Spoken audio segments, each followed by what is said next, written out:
Okay, lovers, I just got back from my 13th show of the Era Store. Yes, 13, and yes, I got this from the original Verified Fan presale. If you're like me, a dedicated fan, you have seen thousands, if not millions, and I actually do think millions, of TikToks about Easter eggs that Taylor has been leaving for us, but I finally realized every little detail is trying to get us to worry about climate change. Because Taylor loves us and is trying to save us all. Don't believe me?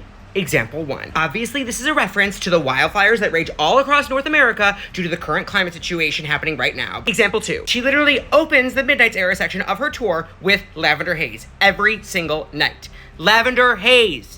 Haze! Like the haze from the Canadian wildfires that infringed upon the Northeast earlier this summer. And you might think that lavender is a Gaylor reference, but it's not a reference. It's a reference to silence. Kind of like how the United States government has been silent about climate emergency. Example 3. A lot going on at the moment? Yeah, it speaks now for itself. There is a lot going on at the moment. The vital Atlantic circulation could shut down within years for the first time since the end of the last ice age. The permafrost is melting at an alarming rate, and ancient methane may escape and destroy us all. And yes, it's also a clue for Speak Now, Taylor's version. But that is actually what brings me to example 4. Earlier in the tour, she kept her dancer representing Speak Now with the purple dress trapped in a box on stage. Obviously, this is a representation for our voices being silenced by big oil. Now that Speak Now, Taylor's version has been released, our voices will finally be heard. We must take down big oil, Swifties. Like how we forced a congressional hearing on Ticketmaster. My final example,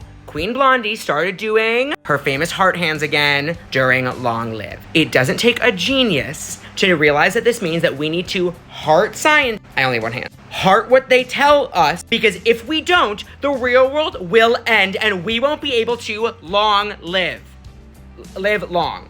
And the world can't end because Taylor hasn't released her vault album Karma yet. And by the way, karma is real. And maybe that will bring karmic retribution to the oil CEOs destroying the very planet that brought us Taylor Allison Swift. Taylor, I hear you loud and clear. I know what I need to do, and I'm ready to do some vigilante shit.